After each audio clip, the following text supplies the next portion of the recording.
ಹರೇ ಕೃಷ್ಣ. ಎಲ್ಲ ಕೇಳುಗರಿಗೂ ಶ್ರೀಮದ್ ಭಾಗವತದ ಅಧ್ಯಯನಕ್ಕೆ ಸ್ವಾಗತ. ಶ್ರೀಮದ್ ಭಾಗವತದ 6ನೆಯ ಸ್ಕಂದದಲ್ಲಿ ಅಜಾಮಿಳನ ಕಥೆಯನ್ನು ನಾವು ಕೇಳುತ್ತಿದ್ದೇವೆ. ಸಾವು ಸನ್ನಿಹಿತವಾದಂತಹ ಅಜಾಮಿಳನನ್ನು ಕರೆದುಕೊಂಡು ಹೋಗಲು ಯಮದೂತರು ಬರುತ್ತಾರೆ. ಯಮದೂತರನ್ನು ಕಂಡು ಹೆದರಿದಂತಹ ಅಜಾಮಿಳನು ತನ್ನ ಕಿರಿಯ ಮಗನೂ ಪ್ರೀತಿಪಾತ್ರನೂ ಆದಂತಹ ನಾರಾಯಣನನ್ನು ಕರೆಯುತ್ತಾನೆ. ನಾರಾಯಣನ ಹೆಸರು ಕೇಳಿದ ಕೂಡಲೇ ವಿಷ್ಣುದೂತರು ಅಲ್ಲಿಗೆ ಆಗಮಿಸುತ್ತಾರೆ. ವಿಷ್ಣುದೂತರು ಯಮದೂತರನ್ನು ತಡೆದು ನಿಲ್ಲಿಸಿ ಧರ್ಮತತ್ವಗಳ ಕುರಿತಾಗಿ ಪ್ರಶ್ನೆಗಳನ್ನು ಕೇಳುತ್ತಾರೆ. ಆಗ ಯಮದೂತರು ನಿಜವಾದ ಧರ್ಮ ಏನು ಎಂಬುದನ್ನು ವಿವರಿಸುತ್ತಾರೆ. ಯಮದೂತರು ವಿಷ್ಣುದೂತರ ಪ್ರಶ್ನೆಗಳಿಗೆ ಉತ್ತರಿಸಿದಾಗ ವಿಷ್ಣುದೂತರು ಈ ರೀತಿಯಾಗಿ ನುಡಿಯುತ್ತಾರೆ: ಅಜಾಮಿಳನು ಆಗಲೇ ತನ್ನ ಎಲ್ಲ ಪಾಪ ಕಾರ್ಯಗಳಿಗಾಗಿ ಪ್ರಾಯಶ್ಚಿತ್ತ ಮಾಡಿಕೊಂಡಿದ್ದಾನೆ. ನಿಜವಾಗಿಯೂ ಅವನು ಒಂದು ಜನ್ಮದಲ್ಲಿ ಆಚರಿಸಿದ ಪಾಪಗಳಿಗೆ ಮಾತ್ರವಲ್ಲದೆ ಲಕ್ಷ ಲಕ್ಷ ಜನ್ಮಗಳಲ್ಲಿ ಮಾಡಿದ ಪಾಪಗಳಿಗೂ ಪ್ರಾಯಶ್ಚಿತ್ತವನ್ನು ಮಾಡಿಕೊಂಡಿದ್ದಾನೆ. ಏಕೆಂದರೆ ಅಸಹಾಯಕ ಸ್ಥಿತಿಯಲ್ಲಿ ನಾರಾಯಣನ ಪುಣ್ಯನಾಮವನ್ನು ಅವನು ಉಚ್ಚರಿಸಿದ್ದಾನೆ. ಅವನು ಶುದ್ಧವಾಗಿ ಉಚ್ಚರಿಸದೇ ಇದ್ದರೂ ಕೂಡ ಅಪರಾಧರಹಿತವಾಗಿ ಉಚ್ಚರಿಸಿದ್ದನು.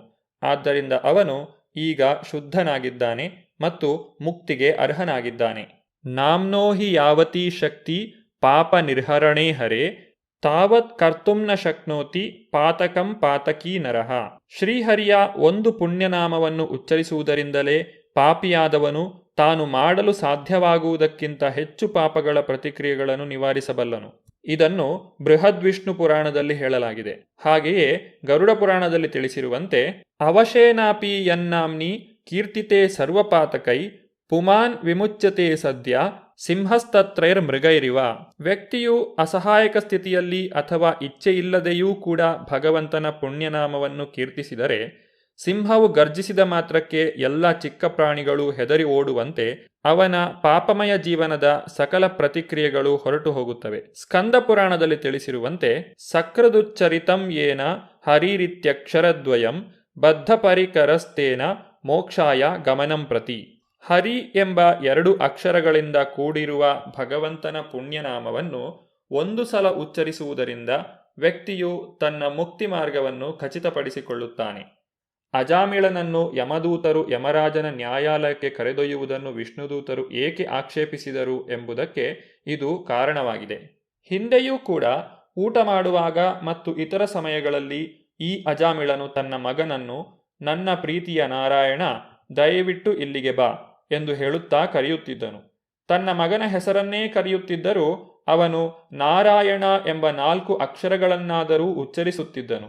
ಈ ರೀತಿಯಲ್ಲಿ ಕೇವಲ ನಾರಾಯಣನ ಹೆಸರನ್ನು ಉಚ್ಚರಿಸುತ್ತಿದ್ದುದರಿಂದ ಅವನು ಲಕ್ಷಾಂತರ ಜನ್ಮಗಳ ಪಾಪದ ಪ್ರತಿಕ್ರಿಯೆಗಳಿಗೆ ಸಾಕಷ್ಟು ಪ್ರಾಯಶ್ಚಿತ್ತವನ್ನು ಮಾಡಿಕೊಂಡಿದ್ದನು. ಹೃದಯವನ್ನು ಸಂಪೂರ್ಣವಾಗಿ ಶುದ್ಧಗೊಳಿಸಲು ಧಾರ್ಮಿಕ ಗ್ರಂಥಗಳಲ್ಲಿ ಸೂಚಿಸಿದ ಪ್ರಾಯಶ್ಚಿತ್ತವು ಅಪರಿಪೂರ್ಣವಾಗಿದೆ. ಏಕೆಂದರೆ ಒಬ್ಬನ ಮನಸ್ಸು ಪ್ರಾಯಶ್ಚಿತ್ತದ ನಂತರ ಮತ್ತೆ ಐಹಿಕ ಚಟುವಟಿಕೆಗಳತ್ತ ಓಡುತ್ತದೆ. ಪರಿಣಾಮವಾಗಿ ಐಹಿಕ ಚಟುವಟಿಕೆಗಳ ಕಾಮ್ಯ ಫಲಗಳಿಂದ ಮುಕ್ತನಾಗಲು ಅಪೇಕ್ಷಿಸುವವನಿಗೆ ಹರೇ ಕೃಷ್ಣ ಮಹಾಮಂತ್ರದ ಸಂಕೀರ್ತನವು ಅಥವಾ ಭಗವಂತನ ನಾಮ, ಕೀರ್ತಿ ಮತ್ತು ಲೀಲೆಗಳ ಕೀರ್ತನೆಯು ಪ್ರಾಯಶ್ಚಿತ್ತದ ಅತ್ಯಂತ ಪರಿಪೂರ್ಣ ವಿಧಾನವೆಂದು ಸೂಚಿಸಲಾಗಿದೆ. ಏಕೆಂದರೆ ಅಂತಹ ಸಂಕೀರ್ತನವು ಒಬ್ಬನ ಹೃದಯದಿಂದ ಕೊಳೆಯನ್ನು ಸಂಪೂರ್ಣವಾಗಿ ನಿವಾರಿಸುತ್ತದೆ. ಮರಣ ಸಮಯದಲ್ಲಿ ಈ ಅಜಾಮಿಳನು ಅಸಹಾಯಕನಾಗಿ ತುಂಬ ಎತ್ತರದ ಧ್ವನಿಯಲ್ಲಿ ಭಗವಂತನ ಪುಣ್ಯನಾಮವನ್ನು ಉಚ್ಚರಿಸಿದನು. ಆ ಉಚ್ಚಾರಣೆಯೊಂದೇ ಅವನನ್ನು ಸಕಲ ಪಾಪಮಯ ಜೀವನದ ಪ್ರತಿಕ್ರಿಯೆಗಳಿಂದ ಆಗಲೇ ಮುಕ್ತಗೊಳಿಸಿತು. ಆದ್ದರಿಂದ ಹೇ ಯಮದೂತರೇ, ಅವನನ್ನು ನರಕದಲ್ಲಿ ಶಿಕ್ಷೆಗಾಗಿ ಕರೆದೊಯ್ಯಲು ಪ್ರಯತ್ನಿಸಬೇಡಿ. ಭಗವದ್ಗೀತೆಯಲ್ಲಿ ಭಗವಾನ್ ಶ್ರೀಕೃಷ್ಣನು ತಿಳಿಸಿರುವಂತೆ ಅಂತಕಾಲೇ ಚ ಮಾಮೇವ ಸ್ಮರನ್ಮುಕ್ತ್ವಾ ಕಲೇವರಂ ಯಾ ಪ್ರಯಾತಿ ಸಮದ್ಭಾವಂ ಯಾತಿ ನಾಸ್ತ್ಯರ್ಥ ಸಂಶಯ.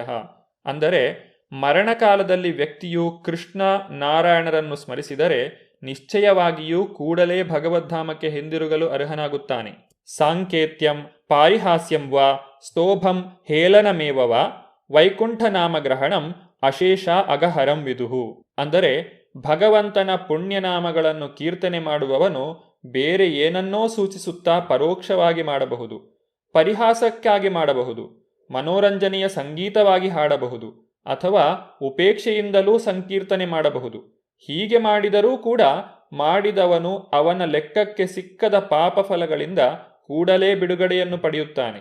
ಇದು ಧರ್ಮಗ್ರಂಥಗಳ ಪರಿಣತ ವಿದ್ವಾಂಸರೆಲ್ಲರಿಂದಲೂ ಅಂಗೀಕೃತವಾಗಿದೆ. ವ್ಯಕ್ತಿಯು ಮನೆಯ ಮೇಲಿನಿಂದ ಕೆಳಗೆ ಬೀಳಬಹುದು, ರಸ್ತೆಯಲ್ಲಿ ನಡೆಯುವಾಗ ಜಾರಿ ಎಲುಬು ಮುರಿದು ತೊಂದರೆಗೊಳಗಾಗಬಹುದು, ಸರ್ಪ ಕಚ್ಚಬಹುದು, ನೋವಿನಿಂದ ಅಥವಾ ಜ್ವರದಿಂದ ಸಂಕಟಕ್ಕೆ ಒಳಗಾಗಬಹುದು, ಇಲ್ಲವೇ ಶಸ್ತ್ರದಿಂದ ಘಾಸಿಗೊಳ್ಳಬಹುದು.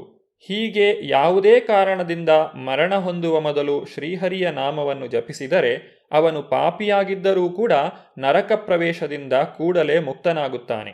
ಗುರುಣಾಂಚ ಲಘೂನಾಂಚ ಗುರೂಣಿಚ ಲಘೂನಿಚ ಪ್ರಾಯಶ್ಚಿತ್ತಾನಿ ಪಾಪಾನಾಂ ಜ್ಞಾತೋಕ್ತಾನಿ ಮಹರ್ಷಿಭಿಃ. ಗುರುತರ ಪಾಪಗಳನ್ನು ಮಾಡಿದವನು ಗುರುತರ ಪ್ರಾಯಶ್ಚಿತ್ತಕ್ಕೆ ಒಳಗಾಗಬೇಕು ಮತ್ತು ಲಘುವಾದ ಪಾಪಗಳನ್ನು ಮಾಡಿದವನು ಲಘುತರ ಪ್ರಾಯಶ್ಚಿತ್ತಗಳಿಗೆ ಒಳಗಾಗಬೇಕು.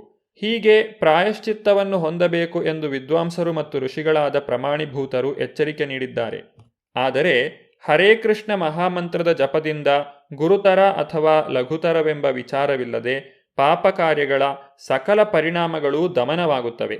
ನಾವು ತಪಸ್ಸು, ದಾನ, ವ್ರತ ಮತ್ತು ಇತರ ವಿಧಾನಗಳ ಮೂಲಕ ಪಾಪಮಯ ಬದುಕಿನ ಪ್ರತಿಕ್ರಿಯೆಗಳನ್ನು ನಿಷ್ಪರಿಣಾಮಗೊಳಿಸಬಹುದು. ಆದರೂ ಈ ಪುಣ್ಯಕರ ಚಟುವಟಿಕೆಗಳು ಹೃದಯದ ಭೌತಿಕ ಅಪೇಕ್ಷೆಗಳನ್ನು ನಿರ್ಮೂಲನ ಮಾಡಲಾರವು. ಆದರೆ ದೇವೋತ್ತಮ ಪರಮಪುರುಷನ ಪಾದಕಮಲಗಳ ಸೇವೆ ಮಾಡಿದರೆ ಕೂಡಲೇ ನಾವು ಅಂತಹ ಕಲ್ಮಶಗಳಿಂದ ಬಿಡುಗಡೆ ಹೊಂದಬಹುದು. ಅಜ್ಞಾನಾದ್ ಅಥವಾ ಜ್ಞಾನಾದ್ ಉತ್ತಮ ಶ್ಲೋಕ ನಾಮಯತ್ ಸಂಕೀರ್ತಿತಂ ಅಘಂ ಪುಂಸೋ ದಹೇದಧೋ ಯಥಾನಲ. ಬೆಂಕಿಯು ಒಣಹುಲ್ಲನ್ನು ಸುಟ್ಟು ಬೂದಿಯಾಗಿಸುವಂತೆಯೇ ಭಗವಂತನ ಪುಣ್ಯನಾಮವು ಕೂಡ ತಿಳಿದೋ ತಿಳಿಯದೆಯೋ ಜಪಿಸಿದಾಗ ಜಪಿಸಿದವನ ಪಾಪಮಯ ಕಾರ್ಯಗಳ ಸಕಲ ಪ್ರತಿಕ್ರಿಯೆಗಳನ್ನು ತಪ್ಪದೇ ಸುಟ್ಟು ಭಸ್ಮ ಮಾಡುತ್ತದೆ. ಯಾವುದೋ ಒಂದು ಔಷಧಿಯ ಪರಿಣಾಮದ ವಿಚಾರ ತಿಳಿಯದೇ ಇರಬಹುದು. ಅದನ್ನು ಸ್ವ ಇಚ್ಛೆಯಿಂದ ಸೇವಿಸಬಹುದು ಅಥವಾ ಬಲವಂತವಾಗಿ ಸೇವಿಸಬಹುದು. ಆಗಲೂ ಕೂಡ ಅದು ಅವನಿಗೆ ತಿಳಿಯದಂತೆ ಕೆಲಸ ಮಾಡುತ್ತದೆ. ಏಕೆಂದರೆ ಅದರ ಶಕ್ತಿಯು ರೋಗಿಯ ತಿಳುವಳಿಕೆಯನ್ನು ಅವಲಂಬಿಸಿಲ್ಲ. ಅದರ ಹಾಗೆಯೇ ಭಗವಂತನ ಪುಣ್ಯನಾಮೋಚ್ಚಾರದ ಮೌಲ್ಯವನ್ನು ವ್ಯಕ್ತಿಯು ಅರಿಯದೇ ಇದ್ದರೂ ತಿಳಿದೋ ತಿಳಿಯದೆಯೋ ಜಪಿಸಿದರೆ ಆ ಉಚ್ಚಾರವು ಬಹು ಪರಿಣಾಮಕಾರಿಯಾಗುವುದು. ಭಕ್ತಿ ಸೇವೆಯ ತತ್ವಗಳನ್ನು ತರ್ಕದಿಂದ ಮತ್ತು ವಾದಗಳಿಂದ ಹೀಗೆ ಸಮರ್ಪಕವಾಗಿ ನಿರ್ಣಯಿಸಿದ ವಿಷ್ಣುದೂತರು ಯಮಕಿಂಕರರ ಬಂಧನದಿಂದ ಬ್ರಾಹ್ಮಣ ಅಜಾಮಿಳನನ್ನು ಬಿಡಿಸಿದರು ಮತ್ತು ಸನ್ನಿಹಿತ ಮರಣದಿಂದ ರಕ್ಷಿಸಿದರು. ವಿಷ್ಣುದೂತರಿಂದ ಉತ್ತರ ಪಡೆದ ಯಮರಾಜ ಕಿಂಕರರು ಯಮನ ಬಳಿಗೆ ಹೋದರು ಮತ್ತು ನಡೆದ ಪ್ರತಿಯೊಂದನ್ನು ಅವನಿಗೆ ತಿಳಿಸಿದರು. ಯಮದೂತರ ಪಾಶಗಳಿಂದ ಬಿಡುಗಡೆಯನ್ನು ಹೊಂದಿದ ಬ್ರಾಹ್ಮಣ ಅಜಾಮಿಳನು ಈಗ ಭಯಮುಕ್ತನಾಗಿ ಸ್ವಸ್ಥನಾದನು. ಕೂಡಲೇ ವಿಷ್ಣುದೂತರ ಪಾದಕಮಲಗಳಿಗೆ ನಮಸ್ಕರಿಸಿದನು.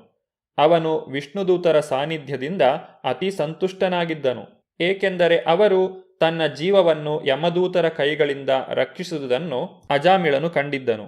ದೇವೋತ್ತಮ ಪರಮಪುರುಷನ ಆಜ್ಞಾಪಾಲಕರಾದ ವಿಷ್ಣುದೂತರು ಅಜಾಮಿಳನು ಏನನ್ನೋ ಹೇಳಲು ಪ್ರಯತ್ನಿಸುತ್ತಿರುವುದನ್ನು ಕಂಡರು ಮತ್ತು ಕೂಡಲೇ ಅವನ ಎದುರಿನಿಂದ ಅದೃಶ್ಯರಾದರು. ಯಮದೂತರು ಮತ್ತು ವಿಷ್ಣುದೂತರ ನಡುವೆ ನಡೆದ ಸಂವಾದಗಳನ್ನು ಕೇಳಿಸಿಕೊಂಡಂತಹ ಅಜಾಮಿಳನು 3 ಪ್ರಕೃತಿ ಗುಣಗಳ ಅಧೀನದಲ್ಲಿ ವರ್ತಿಸುವ ಧಾರ್ಮಿಕ ತತ್ವಗಳನ್ನು ಅರಿತುಕೊಳ್ಳಲು ಶಕ್ತನಾದನು. 3 ವೇದಗಳಲ್ಲಿಯೂ ಈ ತತ್ವಗಳು ಪ್ರಸ್ತಾಪಿತವಾಗಿವೆ. ಪ್ರಕೃತಿ ಗುಣಗಳಿಗೆ ಹೊರತಾದ ಜೀವಿ ಮತ್ತು ದೇವೋತ್ತಮ ಪರಮಪುರುಷನ ನಡುವಣ ಬಾಂಧವ್ಯಕ್ಕೆ ಸಂಬಂಧಿಸಿದ ದಿವ್ಯ ಧಾರ್ಮಿಕ ತತ್ವಗಳನ್ನೂ ಕೂಡ ತಿಳಿಯಲು ಅರ್ಹನಾದನು. ಇಷ್ಟೇ ಅಲ್ಲದೆ ಅಜಾಮಿಳನು ದೇವೋತ್ತಮ ಪರಮಪುರುಷನ ನಾಮ, ಕೀರ್ತಿ, ಗುಣ ಮತ್ತು ಲೀಲೆಗಳ ಗುಣಗಾನವನ್ನು ಆಲಿಸಿದನು. ಹೀಗೆ ಅವನು ಪರಿಪೂರ್ಣ ಶುದ್ಧ ಭಕ್ತನಾದನು. ಆಗ ಅವನು ಪೂರ್ವದ ತನ್ನ ಪಾಪಮಯ ಕೃತ್ಯಗಳನ್ನು ಸ್ಮರಿಸಿಕೊಳ್ಳಲು ಸಮರ್ಥನಾದುದಷ್ಟೇ ಅಲ್ಲದೆ ಅವುಗಳನ್ನು ಆಚರಿಸುವುದಕ್ಕಾಗಿ ಬಹಳವಾಗಿ ವಿಷಾದಿಸಿದನು. ಅಯ್ಯೋ, ನನ್ನ ಇಂದ್ರಿಯಗಳ ದಾಸನಾಗಿ ನಾನೆಷ್ಟು ಅವನತಿ ಹೊಂದಿದೆನು. ನನ್ನ ಅರ್ಹ ಬ್ರಾಹ್ಮಣ ಸ್ಥಾನದಿಂದ ನಾನು ಪತಿತನಾದೆನು ಮತ್ತು ಜಾರಿಣಿಯ ಗರ್ಭದಲ್ಲಿ ಮಕ್ಕಳನ್ನು ಪಡೆದೆನು. ನನಗೆ ಸಕಲ ಧಿಕ್ಕಾರವಿರಲಿ. ನಾನು ನನ್ನ ಕುಲ ಸಂಪ್ರದಾಯವನ್ನು ಅವನತಿಗೆ ಇಳಿಸುವಷ್ಟು ಪಾಪಮಯವಾಗಿ ವರ್ತಿಸಿದೆ. ನನ್ನ ತಂದೆ ತಾಯಿಗಳು ವೃದ್ಧರಾಗಿದ್ದರು ಮತ್ತು ಅವರನ್ನು ನೋಡಿಕೊಳ್ಳಲು ಬೇರೆ ಮಗನಾಗಲಿ ಮಿತ್ರರಾಗಲಿ ಇರಲಿಲ್ಲ. ನಾನು ಅವರ ಯೋಗಕ್ಷೇಮವನ್ನು ನೋಡಿಕೊಳ್ಳಲಿಲ್ಲವಾದುದರಿಂದ ಅವರು ಬಹು ಕಷ್ಟದಿಂದ ಜೀವಿಸಿದರು. ಒಬ್ಬ ಅಸಹ್ಯ ಅಧರ್ಮ ವರ್ಗದ ಮನುಷ್ಯನ ಹಾಗೆ ಅವರನ್ನು ನಾನು ಕೃತಜ್ಞನಾಗಿ ತ್ಯಜಿಸಿದೆ. ಅಂತಹ ಚಟುವಟಿಕೆಗಳ ಪರಿಣಾಮವು ಇದೀಗ ನನಗೆ ಸ್ಪಷ್ಟವಾಗಿದೆ. ನನ್ನಂತಹ ಪಾಪಿಷ್ಟನನ್ನು, ಧಾರ್ಮಿಕ ತತ್ವಗಳನ್ನು ಮುರಿದವನನ್ನು ಉದ್ದಿಷ್ಟವಾದ ನರಕದಲ್ಲಿ ಎಸೆಯಬೇಕು ಮತ್ತು ಅಲ್ಲಿ ಅತಿಯಾದ ಕ್ಲೇಶಗಳನ್ನು ಅನುಭವಿಸುವಂತೆ ಮಾಡಬೇಕು. ನಾನು ಕಂಡದ್ದು ಇದು ಕನಸೇ ಅಥವಾ ಸತ್ಯವೇ? ತಮ್ಮ ಕೈಗಳಲ್ಲಿದ್ದ ಪಾಶಗಳಿಂದ ನನ್ನನ್ನು ಬಂಧಿಸಿ ಎಳೆದೊಯ್ಯಲು ಬಂದಿದ್ದ ಭೀಕರ ಮಾನವರನ್ನು ನಾನು ಕಂಡೆ. ಅವರು ಈಗ ಎಲ್ಲಿಗೆ ಹೋದರು? ನನ್ನನ್ನು ಆ ಬಂಧನದಿಂದ ಬಿಡಿಸಿದವರು ಯಾರು? ನರಕಲೋಕಗಳಿಗೆ ಎಳೆದೊಯ್ಯುವುದರಿಂದ ನನ್ನನ್ನು ರಕ್ಷಿಸಿದವರು ಯಾರು?